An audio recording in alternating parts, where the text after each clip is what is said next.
Donc aujourd'hui, je vais vous parler du programme OptiCourse qui est porté par ACTAP. Donc voilà, je vais juste rappeler, enfin non, pas rappeler, vous expliquer. Donc ACTAP, c'est une association qui a été créée très récemment, en juillet 2023. Notre objet est assez large puisque on espère pouvoir promouvoir une alimentation et des modes de vie sains et durables pour tous et toutes. Et donc le lien entre ACTAP et OptiCourse, c'est celui-là. En fait, ACTAP porte un programme donc, que je vais largement vous présenter qui s'appelle OptiCourse. Et OptiCourse, il y a un petit R parce que c'est une marque. Alors c'est une marque collective qui est propriété d'INRAE.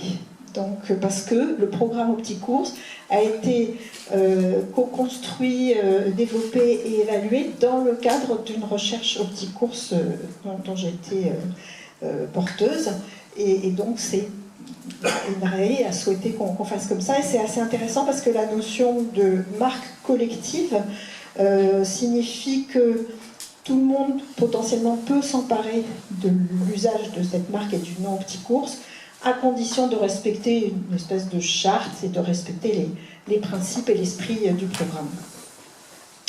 Alors pour ceux qui étaient là hier, ah non, c'est la diapo d'après. Donc OptiCourse, qu'est-ce que c'est? C'est un programme de prévention de la santé qui est dédié à toute personne préoccupée par la thématique alimentation-budget. Donc c'est ouvert très largement, il n'y a pas de critères particuliers, si ce n'est celui-là.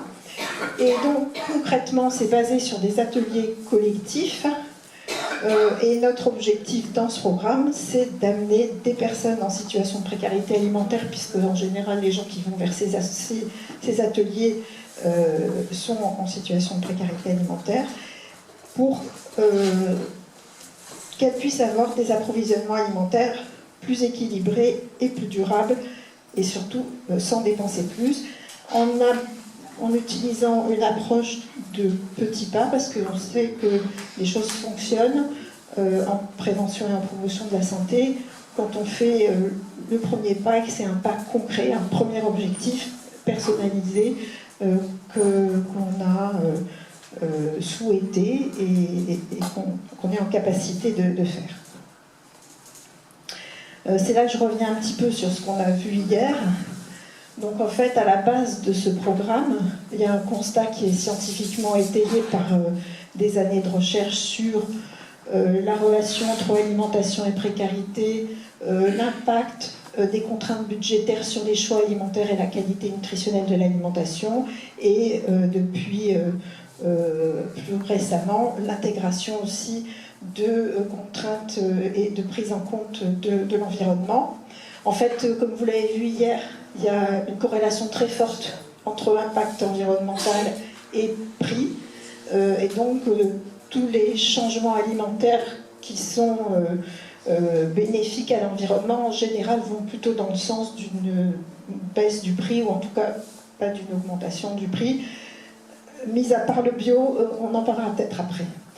Mais dans les changements de rééquilibrage entre catégories alimentaires, quand on baisse la viande, de facto, ça va diminuer le budget, et ça va aussi libérer du budget pour avoir plus de fruits et légumes, qui est, comme je l'ai expliqué aussi hier, les fruits et légumes sont des sources luxueuses de calories. Or, le besoin calorique est le premier des besoins qu'il est nécessaire de couvrir. Donc juste pour dire, voilà, ces constats, c'est quoi? Premièrement, c'est plus difficile de manger équilibré avec un petit budget. Il est important de le reconnaître, parce que si on ne reconnaît pas ce simple constat, on ne peut pas du tout avancer. Mais c'est quand même possible, à condition qu'un budget minimum soit présent, en sélectionnant des aliments de bonne qualité nutritionnelle et de bon prix.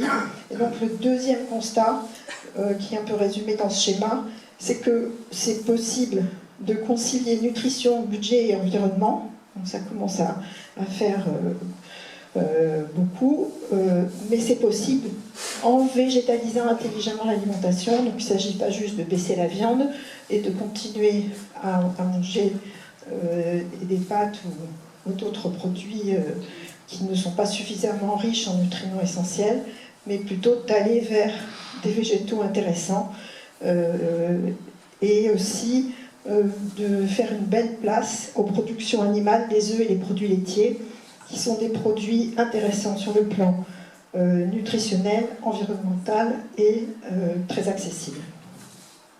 Donc ça, c'est ce qu'il y a derrière en termes de fondement nutritionnel et notre vision de l'alimentation durable. Alors l'ADN d'Opticourse, donc je l'ai déjà dit, c'est faciliter la réalisation d'achats alimentaires. On est vraiment sur les achats, on n'est pas sur les comportements, les consommations individuelles, mais sur les achats du foyer. Donc plus équilibré, plus durable, sans dépenser plus. Notre vision, c'est celle qui est commune dans les principes de promotion de la santé, d'adopter une approche positive et non prescriptive de l'alimentation, centrée sur l'empowerment, donc ce que Pauline expliquait, favoriser l'estime de soi, la confiance en soi et le sens critique, en vue de renforcer les capacités de prise de décision et d'action. Et par rapport à d'autres ateliers, nutrition, diététique ou cuisine, on est sur donc, vraiment les achats, les approvisionnements alimentaires et aussi concrètement les tickets de caisse du foyer. Donc notre public, je l'ai déjà dit, toute personne préoccupée par son accès financier à l'alimentation. Et donc on va retrouver essentiellement des femmes aussi, et en situation de précarité économique ou d'insécurité alimentaire. Alors on a plusieurs impacts visés. Ça c'est des impacts difficiles à mesurer, hein, mais qui sont les impacts distants de l'action, puisqu'on apporte des notions et des techniques qui sont partagées et co-construites pour aller vers un rééquilibrage favorable à la santé. On ambitionne d'agir sur la santé, aussi sur le social, parce qu'on s'adresse à des publics qui sont éloignés de la prévention, et notamment en matière d'alimentation. Et puis sur l'environnement, puisque les changements alimentaires que nous promouvons vont dans le sens d'une meilleure qualité environnementale de l'alimentation, avec notamment cette promotion d'une végétalisation bien menée. Donc nos forces, c'est donc il y a l'approche positive, et puis il y a le fait que c'est un programme qui est né dans la recherche et qui est basé sur une démarche et des outils fondés sur des approches scientifiquement validées. Donc il y a eu beaucoup de travail derrière ça, du travail sur qu'est-ce que ça veut dire qu'un aliment de bonne qualité nutritionnelle et de bon prix, sur des achats, quelle est la structure des achats, les structures de prix et l'équilibre nutri-économique. Je ne veux pas expliquer tout, mais voilà, je peux vous envoyer les publis sur demande. Et puis tous les travaux aussi sur comment on arrive à faire concilier les contraintes économiques, environnementales et nutritionnelles pour aller vers du mieux. On a fait, après avoir co-construit et stabilisé le contenu de l'intervention, on a fait une évaluation. Et cette évaluation nous a permis de montrer qu'on avait eu un effet concret sur la qualité nutritionnelle des achats à budget constant, et puis tout un volet qualitatif aussi qui a montré comment les gens se sont emparés de tout ça. Et en fait, selon les personnes, il y avait des pistes différentes qui ont été prises, avec des choses qui revenaient régulièrement, comme des stratégies différentes sur le type d'aliments, les lieux ou les stratégies d'achat, les pratiques culinaires, et puis surtout ce qui revenait beaucoup, c'est la prise de recul. Je vous montrerai quelques verbatims à la fin, ça revient beaucoup de se décaler un petit peu du quotidien et des décisions automatiques. Donc je l'ai déjà dit, c'est une marque collective INRAE, et en plus on a bénéficié En 2015, grâce à ce travail d'évaluation, la mention d'intervention probante, c'est une espèce de label en santé publique qui atteste qu'on a démontré un effet bénéfique. Alors, comment ça fonctionne? Il faut, pour animer ces ateliers, donc en fait on dit un atelier qui est constitué lui-même de plusieurs sessions, donc il peut y avoir, selon les contextes, 3, 4, 5 séances pour un atelier, et un atelier est animé par un professionnel, une professionnelle qu'on a formée à la démarche Petit Course.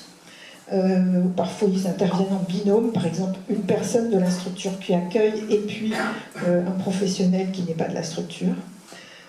On a construit l'approche autour de 8 activités pédagogiques qui sont menées de façon collective, et en plus de ça il y a une activité qui elle est plus personnalisée, avec une rencontre en particulier, enfin plusieurs rencontres avec l'intervenant, donc un accompagnement personnalisé qui lui va être basé sur du concret de la vie de la personne et du foyer de la personne, puisque cet accompagnement est basé sur les approvisionnements alimentaires du foyer. Donc toute personne, évidemment sur la base du volontariat, va fournir les tickets de caisse de son foyer pendant 1 mois, et grâce à la méthode qu'on a élaborée pour évaluer l'équilibre alimentaire de ses achats, en se basant sur la structure budgétaire des achats, il va y avoir un échange avec le professionnel formé pour dégager des pistes d'amélioration et négocier en quelque sorte la première brique, le premier pas à faire. Et d'ailleurs, après, quand on revient 3 mois après, finalement, c'est pas toujours ce pas qui a été trouvé pendant l'échange avec le professionnel qui est fait, mais d'autres modifications ont été apportées. Donc tout ça fonctionne avec une mallette pédagogique d'équipes participants. Chaque activité est très bien décrite dans son déroulé, mais en même temps, elle n'est pas figée. Ça peut être interprété de différentes façons et mis en œuvre de différentes façons par les intervenants. Ils doivent juste respecter l'esprit du programme. Et s'ils veulent aller plus loin, ils ont aussi des fiches argumentaires.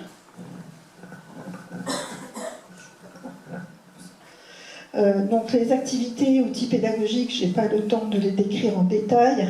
Il y a une première chose qui est finalement très importante, c'est le premier contact. La première activité, c'est tout simplement un tour de table, comme on fait régulièrement.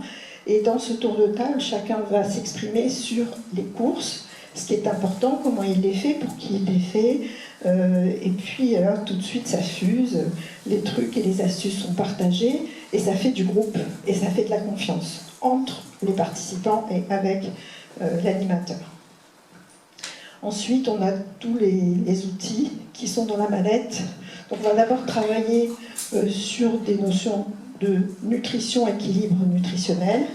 Puis, on va faire rentrer la notion du prix avec les aliments de bonne qualité nutritionnelle et de bon prix, et un prix seuil pour chaque aliment. Je ne peux pas rentrer dans les détails, mais alors, la mallette n'est plus en accès libre, parce que justement on veut garantir la qualité de son utilisation. Mais par contre, vous pouvez aller sur le site au Petit Course et il y a une petite description quand même de chacune de ces activités et de son intérêt. Et on a donc ajouté depuis quelques années un photo-expression sur la notion d'alimentation durable, qui est juste là pour sensibiliser, faire toucher du doigt ce que c'est que l'alimentation durable et tout le panel des caractéristiques que représente l'alimentation durable. Donc voilà quelques verbatims Et vous voyez, c'est beaucoup sur j'ai pris conscience, je regarde plus attentivement. Pour moi, alors il y a le volet économique, bien sûr. Pour moi, c'est facile, car je fais des économies et c'est une réelle motivation. Voilà. Et donc en termes de déploiement, donc c'est pas seulement Marseille, en fait, on est né à Marseille, dans les quartiers nord de Marseille. C'est là qu'on a fait la première expérimentation et toute la partie évaluation, co-construction et évaluation.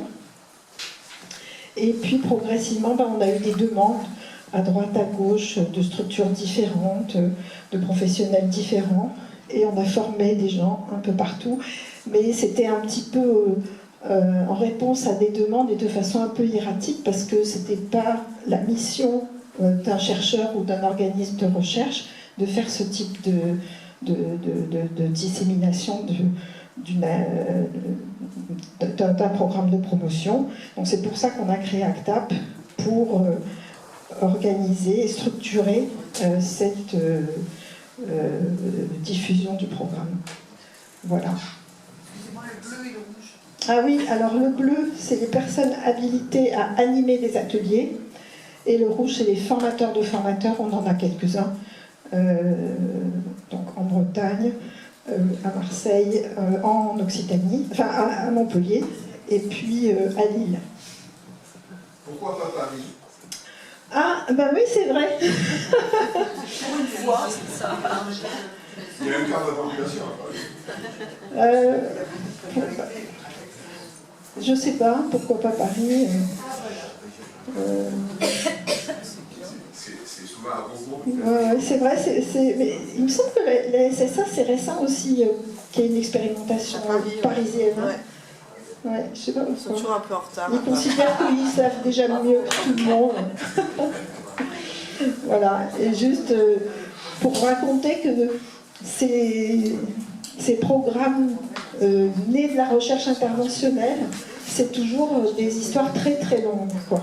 Donc nous, on a commencé en 2010 suite à une demande, en fait, hein, plus qu'une incitation, une demande de l'ARS PACA de pouvoir développer et disposer pour eux d'un programme sur alimentation et accès financier à l'alimentation dans les quartiers politiques de la ville.